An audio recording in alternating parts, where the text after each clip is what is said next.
The night Seoul put on its best outfit, Tae-young didn't notice. He never did. The city could dress itself in 10,000 lights, could drape Gangnam in gold and glass and the kind of wealth that made other countries feel inadequate. And he'd look through it like it was weather, like it was someone else's problem. He sat in the back of the armored car outside the Lotte World Tower Hotel the way he always sat, spine straight, hands still, eyes forward, expression somewhere between neutral and non-existent. His driver hadn't spoken in 40 minutes. His two security men in the front seat hadn't looked at each other once. Nobody ever made unnecessary sound around Tae-young.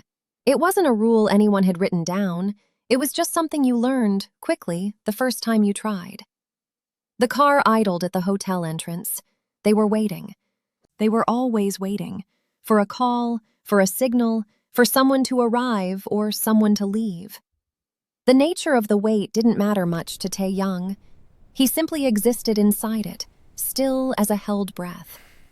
And then the hotel's revolving door pushed open and a woman came out fast.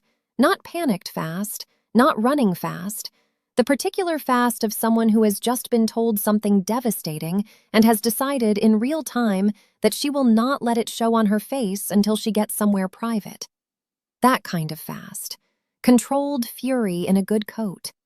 She was tall, dark-skinned, breathtaking in the way that doesn't ask for your opinion, wearing a structured blazer the color of burgundy wine and heels that struck the pavement with intention.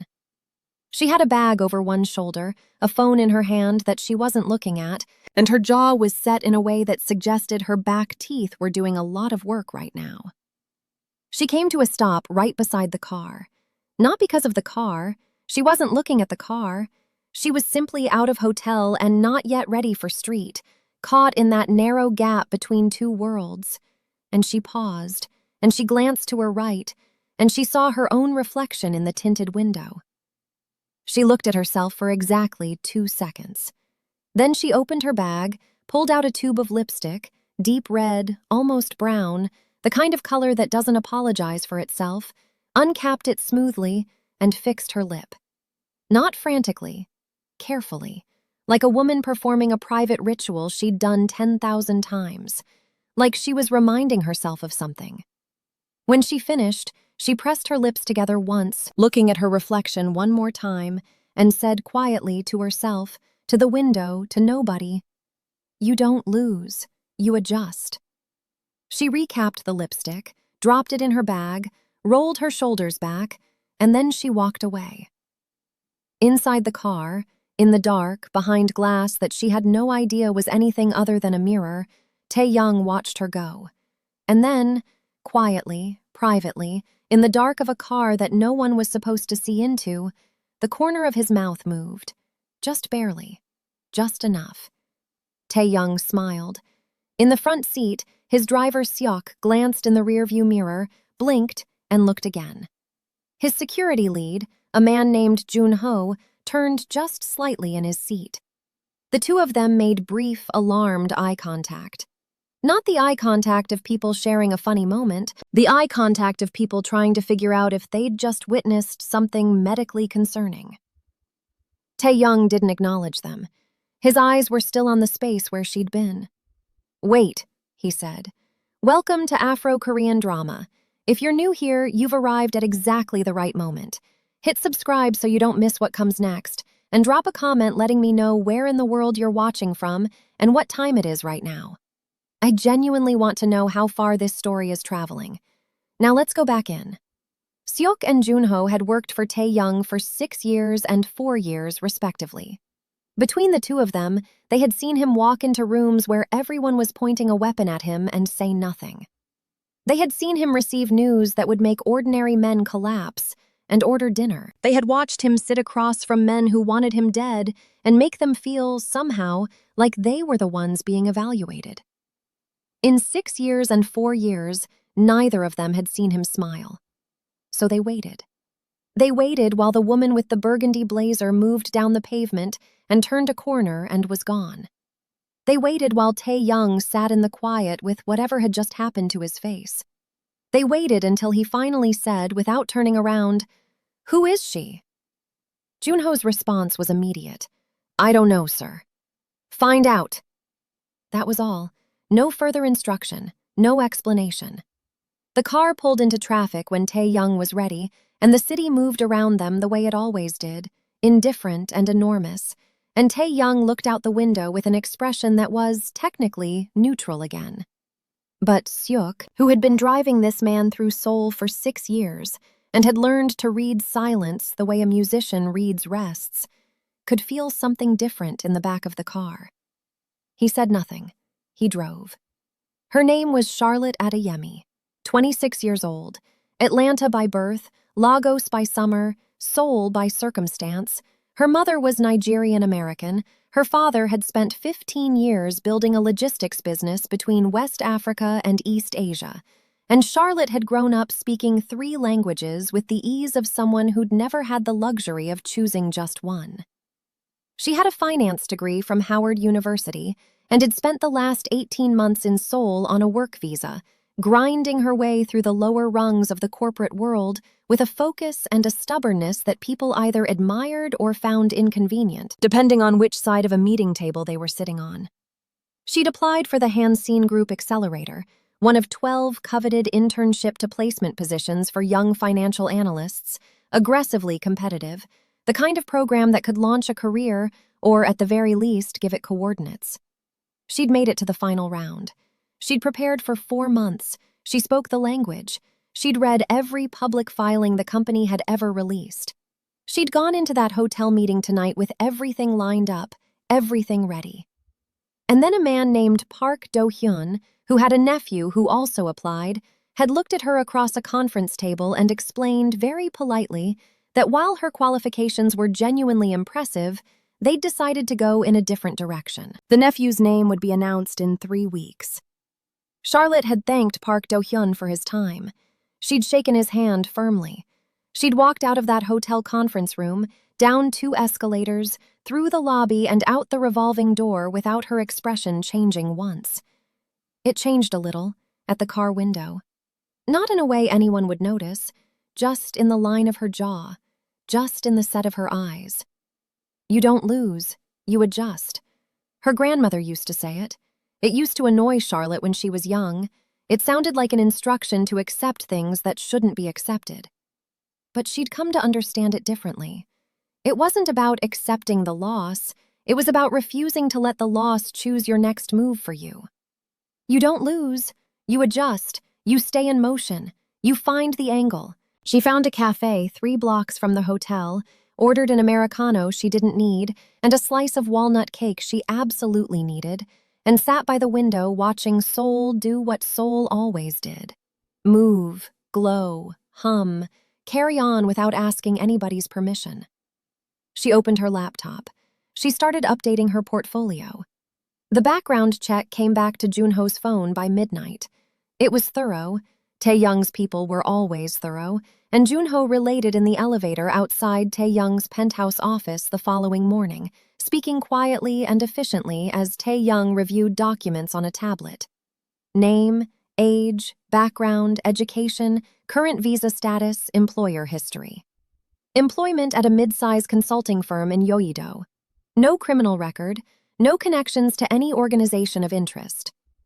Hansine Group, Tae-young said, not looking up from the tablet. Junho paused. She interviewed with them last night, for the accelerator program. And? She didn't get it. Tae-young set the tablet down. He looked at nothing specific for a moment. Why not? The placement went to a candidate with a personal connection to the selection committee.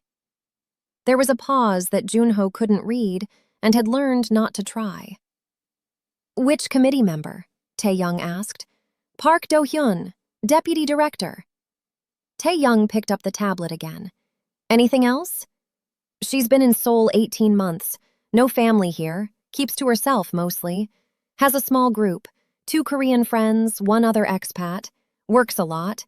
Based on what we can see, she's been preparing for the Hansine position for months. Tae-young didn't respond. He read. Junho stood, waited, and eventually understood he'd been dismissed. In the elevator going down, Junho thought about the smile in the rearview mirror. He thought about the way his boss had said, "Find out." Not with urgency, not with suspicion, but with something that didn't have a name in the vocabulary Junho had built around this man over 4 years. He tucked the thought away. He was paid not to speculate. What Tae-young did with information was usually surgical. He gathered it, assessed it, and acted on it with the minimum necessary force. He didn't ruminate. He didn't get sentimental. He didn't allow irrelevant data to take up space in his processing. Charlotte Adeyemi should have been irrelevant data. He sat in his office on the 43rd floor, a room that felt more like a controlled environment than a workspace, everything chosen for function, nothing for comfort. And he thought about a woman who'd just been quietly robbed of something she'd earned, who'd stood in front of his window and told herself she wasn't a victim. And he felt something he hadn't felt in a long time. He felt interested. Not in her, exactly, or not only in her. In the shape of the thing. In the fact that she'd had 4 months of preparation stolen from her by nepotism in a boardroom, and her response had been adjust. No public outburst, no victim performance, no collapse, just a recalibration, immediate and private and dignified. He had made decisions about people based on less. He pressed a button on his desk phone. "Songa," his executive assistant's voice. "Sir?" "Kyung Financial Consulting." One of the smaller, legitimate businesses nested inside the larger structure of what Tae-young ran. "Do they have any open analyst positions?" A pause. "I'd have to check. Is this?" "Check." "Yes, sir." He didn't tell himself he was doing something particular. He wasn't the kind of man who narrated his own motivations. He simply noted that there was a problem. A competent person had been denied a legitimate opportunity through dishonest means, and that this was the kind of problem he was in a position to address. That was all. Practical. Clean. That was what he told himself. Charlotte got the call 4 days later. It came from a recruiter, professional, brisk, very standard, saying that Kyung Financial Consulting had reviewed her public professional profile and wanted to invite her for a preliminary interview. She almost laughed. Almost said, "I'm not on the market, I have a job." But she'd looked up Kyung Financial that same evening, found that it was small but respected, boutique style, with a client list that made her sit up straighter. And she thought about adjust. She thought about angle. She thought about the nephew whose name would be announced in a week. She said yes. The morning of her interview, she wore black. Not funereal black, intentional black. The kind of outfit that says, "I know exactly what I'm walking into." She arrived 8 minutes early, which was her version of on time, and was shown into a meeting room on the 31st floor of a building in Yoido that had good bones and better coffee. She was given the coffee without asking. She appreciated that. She was told she'd be meeting with the firm's senior director. She was not told who the senior director was. So when the door opened and the man from the armored car walked in, she didn't know it was him. Not yet. She'd never seen his face. She'd been outside his window looking at herself. What she saw was a man in his early 30s, lean and composed, with the kind of stillness that made a room feel smaller. Dark suit, no tie, no jewelry, features that were sharp without trying to be. He sat across from her, set a thin folder on the table, and looked at her with eyes that were doing several things at once in a way that was hard to describe. Attentive, but not eager. Evaluating, but not unkind. "Charlotte Adeyemi," he said. His English was precise, slightly formal, the English of someone who learned it with intention rather than by accident. "That's me," she said. "I read your background." He tapped the folder once. "Tell me what you think is wrong with the financial consulting industry in South Korea right now." She blinked, just once. Then she thought, "Okay. You want the polished version or the honest version?" she asked. "The honest version," he said, "is the only one worth having." She put her coffee down. Consolidation at the top creates risk aversion at every level below it. Firms here, including boutique firms, are terrified of losing access to the big conglomerates, so they give advice that protects the relationship instead of advice that serves the client, which means clients aren't actually getting consulting.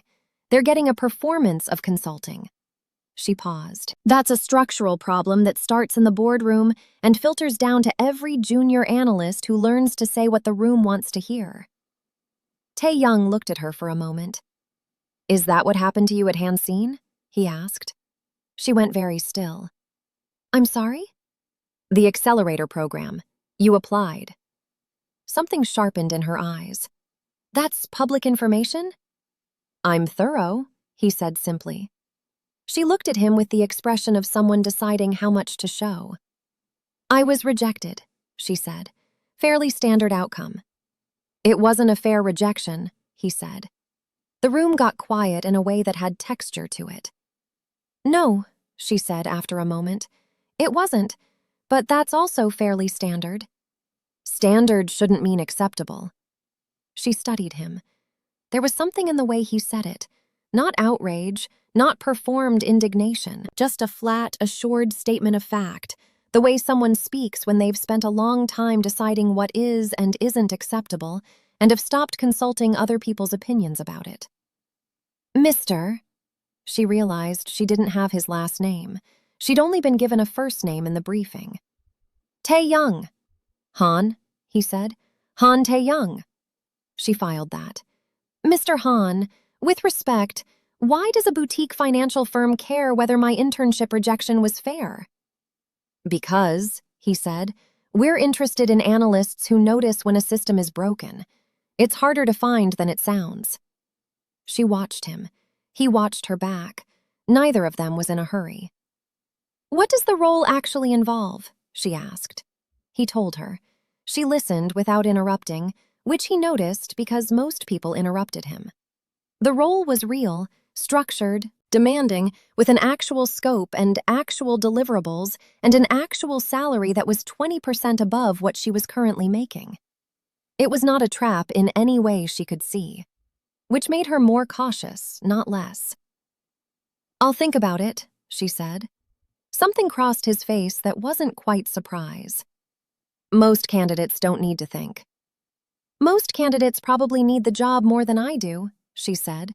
I want to understand what I'm agreeing to. He nodded once. That's reasonable.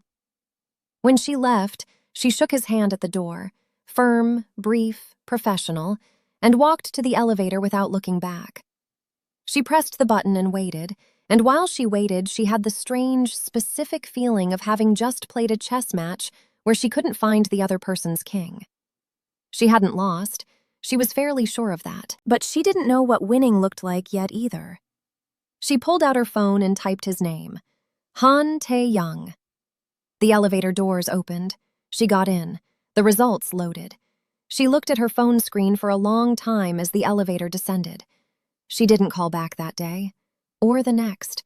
She spent 2 days doing what she always did when a situation felt larger than it looked. She researched.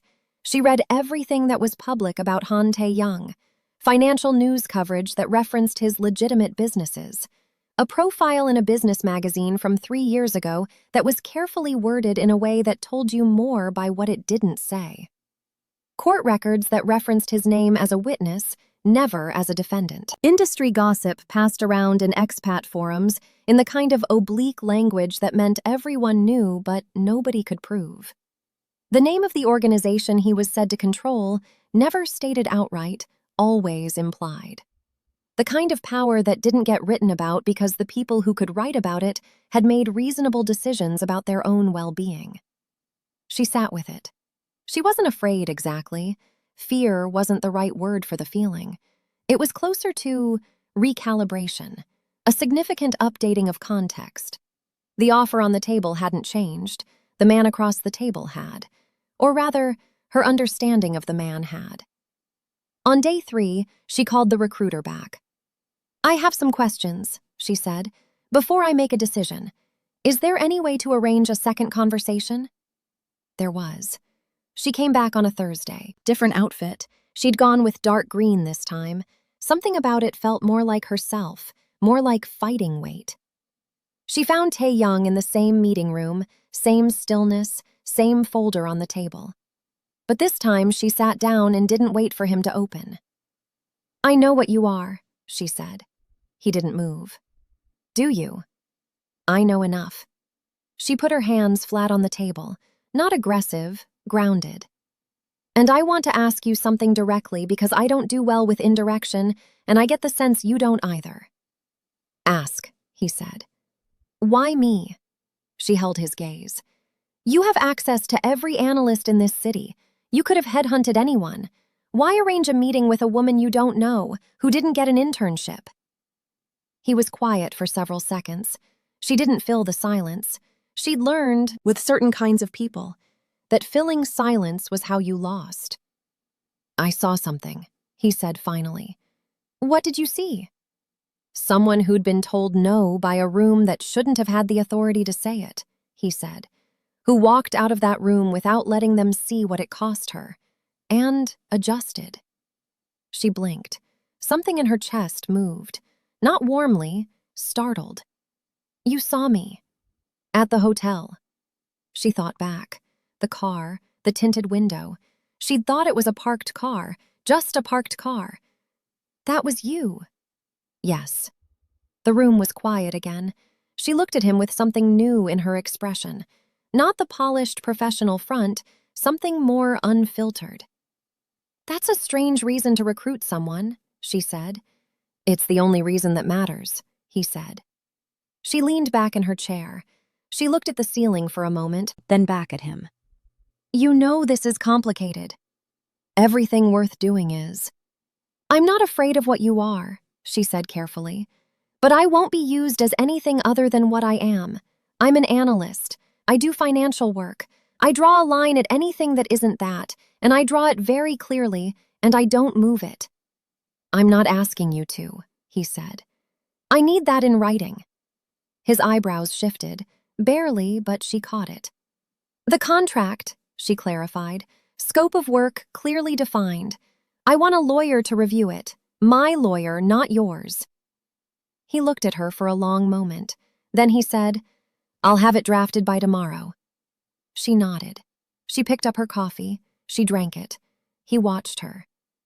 "Why do you care about the Han-Sin thing?" she asked more quietly. "You don't know me. Corporate favoritism happens everywhere. Why does it matter to you?" "Because systems that reward connection over competence," he said slowly, "are systems designed to protect people who shouldn't be protected." He paused. "I have a particular dislike for that kind of design." "Even though your world runs on connection," she said. "My world runs on consequence," he said. "There's a difference." She thought about that for a long time on the subway home. She started the following Monday. The work was real, and it was hard, and it was interesting. Exactly the kind of thing she'd wanted the Han-Sin position for.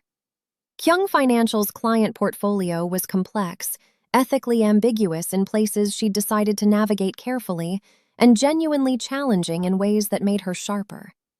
She worked with a team of 4 other analysts, led by a quiet, precise woman named Min-seo, who had been at the firm for 7 years and communicated primarily through extremely detailed spreadsheets and extremely sparse facial expressions. Charlotte liked her immediately. She and Tae-young moved in parallel orbits for the first few weeks. She was in the analyst pool. He was in the executive structure above her line of sight. They passed in the hallway twice and exchanged the kind of brief professional acknowledgement that meant nothing and everything simultaneously. He didn't treat her differently. She worked harder than she needed to make sure that was mutual. She was good at the job. Everyone noticed. Min-seo noticed, which was the one that mattered. She was settling into something that felt, tentatively, like it might be the right next chapter, when things started to move in directions she hadn't accounted for. It started with a woman. Her name was Yoona Kang. Charlotte learned it from Min-seo, who mentioned it in passing the way you mention a weather system forming offshore, neutrally, as a matter of information, with the slight tension of someone who is giving you fair warning without wanting to be the person who gave it. Yoona Kang was a Korean-Japanese attorney, mid-40s. quietly extraordinary in the way of people who decided a long time ago that they would be extraordinary and then simply executed on that decision for 25 years. She had made her reputation in corporate law, then moved sideways into something harder to describe: consulting, mediation, the kind of work that happened between official proceedings, in rooms without court reporters. She had represented people adjacent to Tae-young's organization in the past. She had also, at some point, acquired something. Charlotte found this out not from Min-so, but from a conversation she overheard. Not eavesdropped, genuinely overheard, walking past a partially closed door with the kind of acoustics that made it impossible not to hear, between Junho and another man whose name she didn't know. The words she caught were fragments, enough to build a shape without all the details. The recording, Kang, if she uses it, the old guard. And Junho's voice, lower than usual: he knows. He's not moving yet. That's the problem. She kept walking. She didn't slow down. That evening she looked up Yuna Kang. She read everything she could find, which was less than she expected for someone apparently this significant. What she pieced together, through court documents, through the business press, through one particularly candid interview Yuna had given to a legal journal 4 years ago, was the portrait of a woman who had spent a career accumulating leverage on powerful people, not to use it necessarily, but to hold it. Power as insurance, power as a language.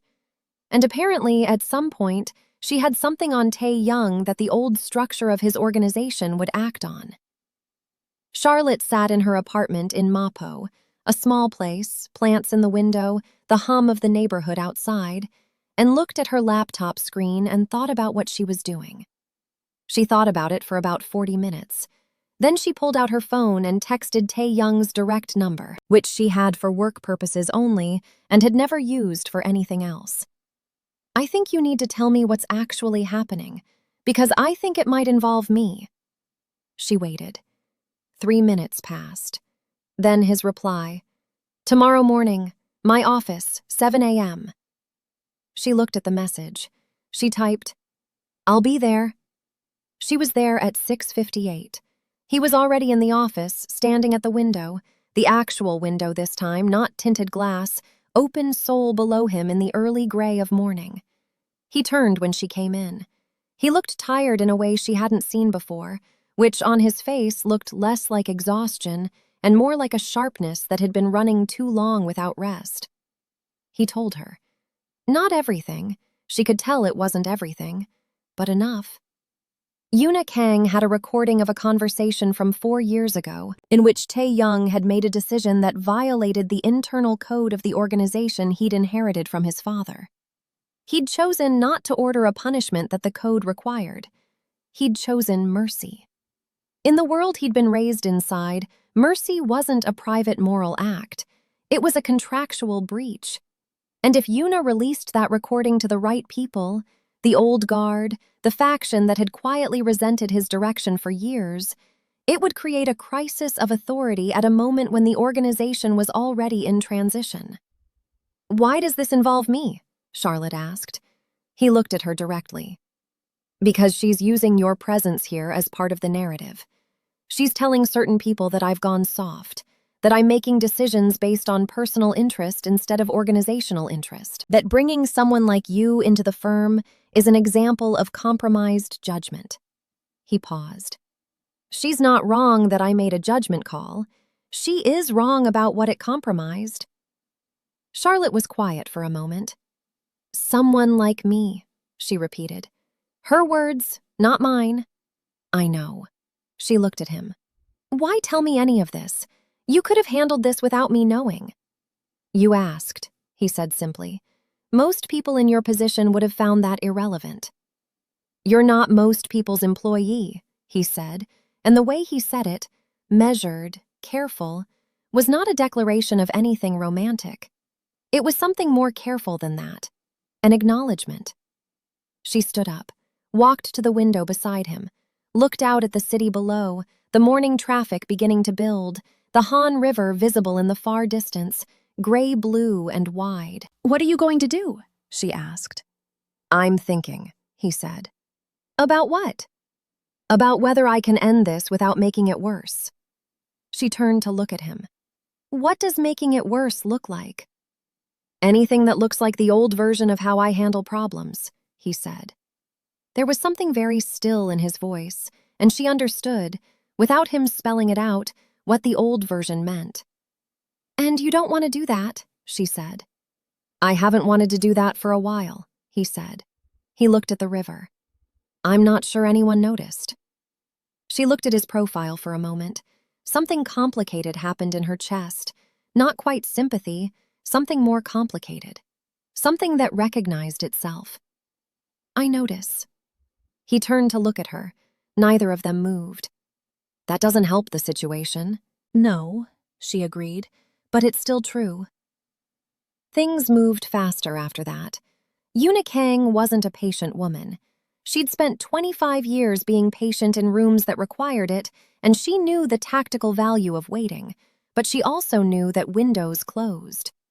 She'd sent a representative to a meeting with 2 of the old guard the same week, a carefully worded conversation that wasn't quite a threat and wasn't quite information sharing, but sat exactly in the space between them where things tended to catch fire. Word reached Tae-young within 24 hours. Word was supposed to reach him. That was the point. The representative was a man named Kwon Jae-sik, 50s, silver hair, the particular politeness of someone who had learned that politeness was more terrifying than aggression. He arranged a sit-down through the usual channels at a restaurant in Mapo, a Korean barbecue place that smelled of sesame oil and charcoal and had been operating as a neutral meeting site for longer than either of them had been in the business. Kwon Jae-sik arrived with one man beside him. Tae-young arrived with Junho. The grill was running. Meat turned slowly. Neither man touched it. You've been busy, Tae-young said. I've been concerned, Kwon Jae-sik said. We all have. Transitions create uncertainty. Uncertainty creates problems. What kind of concerns? Kwon Jae-sik folded his hands. There are people who feel the organization's recent direction is personal, influenced by personal considerations. That's destabilizing. Stabilization isn't achieved by going backward, Tae-young said. It also isn't achieved, Kwon said pleasantly, by importing sentiment into structural decisions. The word sentiment hung in the smoke. If you have a specific concern, Tae-young said, say it specifically. Kwon looked at him. The recording is real. We've verified it. What you choose to do with the knowledge of that is your business. What Yuna Kang chooses to do with it is hers. He paused. There are people who would be relieved if a resolution occurred, naturally, before anyone has to make a harder choice. Tae-young let the silence sit for a long time. He turned a piece of meat on the grill with the tongs, set them down. Tell them, he said finally, that any resolution will be mine to manage, and that the nature of the resolution will reflect my judgment, not theirs. Kwon Jae-sik looked at him with the expression of a man who had expected this and was not pleased about it. That's a significant position to hold. It's the only position I have, Tae-young said. Charlotte found out about the meeting from Junho, who told her because Tae-young had asked him to, which surprised her, and which she spent some time thinking about. She was also thinking about the accountant. His name was Lim Chun-ho, mid-40s, had worked in the accounting arm of one of Tae-young's legitimate businesses for 9 years. He had, apparently, made a mistake 3 years ago, had allowed a set of records to pass through his hands without asking enough questions. He wasn't malicious. He was someone who'd understood his situation and chosen not to look too closely. It meant he knew things he shouldn't, documented in a way that could be traced. Tae-young's people had identified him as a pressure point, not their pressure point, Yuna Kang's. If she was building a case or a narrative, Lim Chun-ho was a witness whose existence complicated things. There was a way to neutralize him that didn't require violence, a reframing of records, a quiet exit from the company with a settlement, a suggestion that he'd done something he hadn't done. It would end his career, ruin his name. He had a daughter. She was 9. Charlotte knew this because she'd been in the office when the option was being discussed, Not secretly, Tae-young had asked her to be there, which she also spent time thinking about.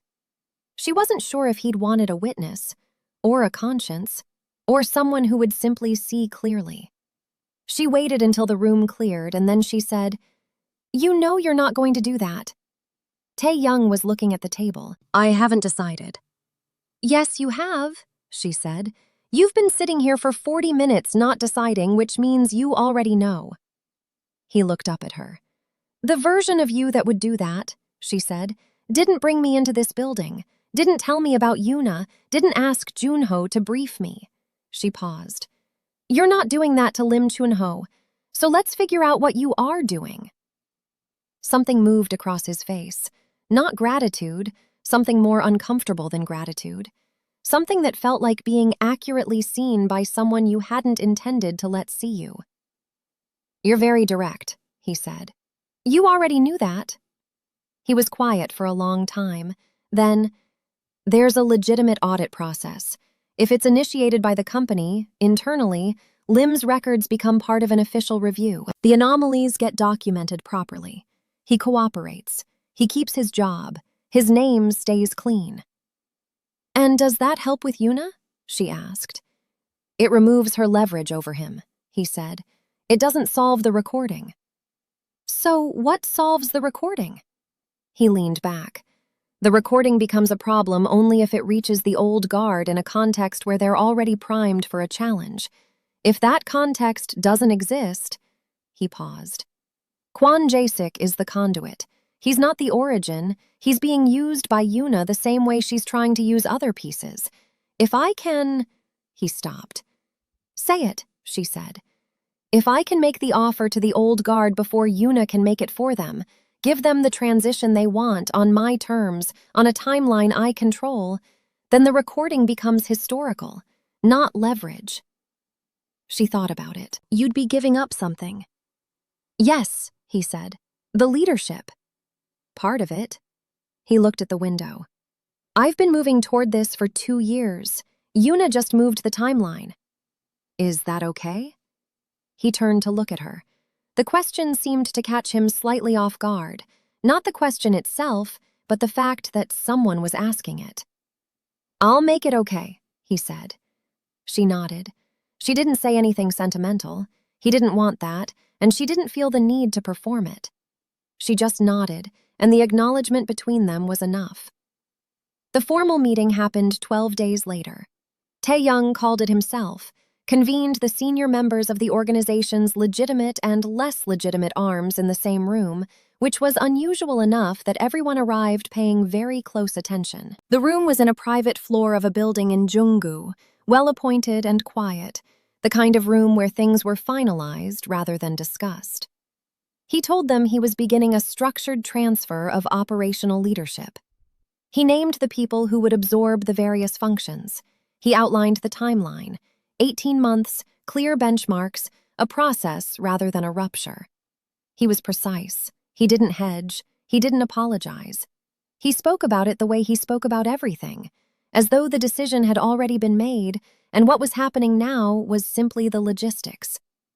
Afterward, in the hallway, one of the older men, a man named Director Beck, who had been in the room when Tae-young's father ran things, stopped him. "The recording," Director Beck said quietly. "Is Yuna Kang's problem," Tae-young said. "Not yours." "Not mine." Director Beck looked at him for a long time. "Your father made hard choices," he said. "So do I," Tae-young said. "Mine are just different." Director Beck said nothing else. He walked away, and in the particular silence of the hallway, Tae-young stood for a moment by himself, not triumphant, not relieved, just present in a decision he'd made and couldn't take back. He'd known for a while that he couldn't take it back. That was the point. Yuna Kang released the recording. Not to the old guard, that window had closed. She released it to a legal contact, framed as evidence in an adjacent matter that never quite materialized because the jurisdictional basis was shaky and she'd moved a week too late. The recording existed in the public domain in the specific sense that it could be found if you knew to look for it, in the specific sense that it would be a very small story. Charlotte read about it on a Thursday afternoon, sitting at her desk at Kyung Financial. She scrolled through the coverage, 2 sentences in a financial news brief, 1 longer paragraph in a legal blog that covered organized crime adjacency, and she felt something settle. She texted Tae-young, "Saw the news, 3 minutes." Then, "Yes." She typed, "You okay?" A longer pause, then, "Working on it." She smiled at her phone, turned it over, went back to her spreadsheet. They had dinner for the first time that Friday. Not a date, or at least that was the fiction they maintained for approximately the first 20 minutes, over bibimbap in a small restaurant in Hongdae that Tae-young apparently came to with enough regularity that the owner greeted him by name and didn't make a fuss about it. Charlotte ordered in Korean. The owner looked pleased.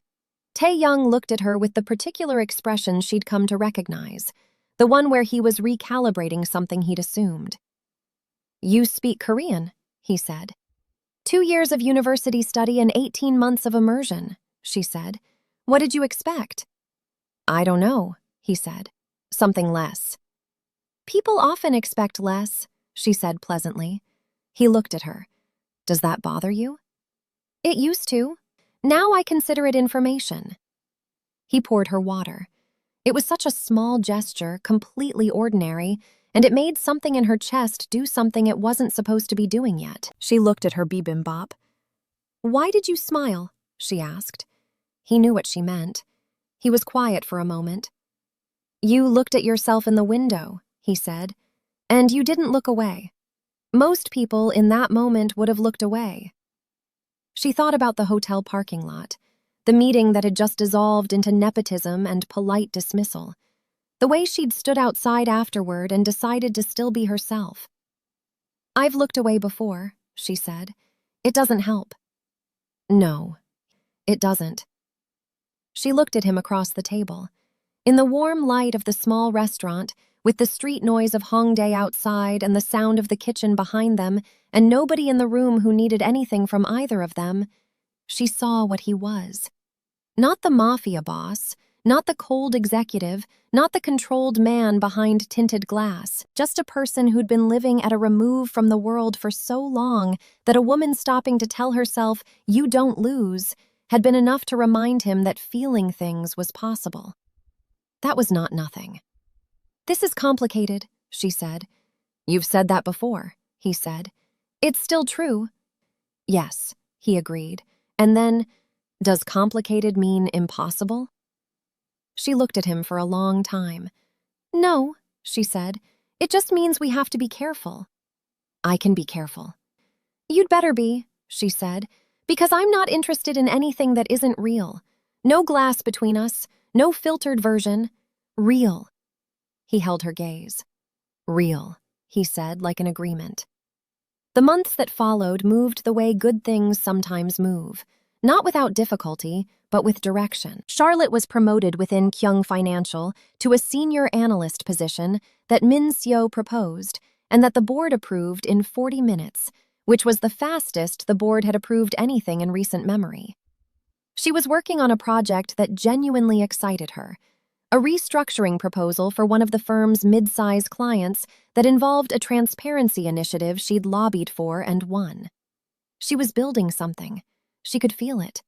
She and Tae-young were them, whatever that was. They'd agreed not to label it too quickly, which Charlotte suspected was her influence and which Tae-young suspected was his, and they were both probably right. What it was, practically, was dinner on Fridays. Walks, sometimes, in the quieter parts of Mapo, where the older architecture still stood and the neighborhood felt like it had a memory. Long conversations that ran late.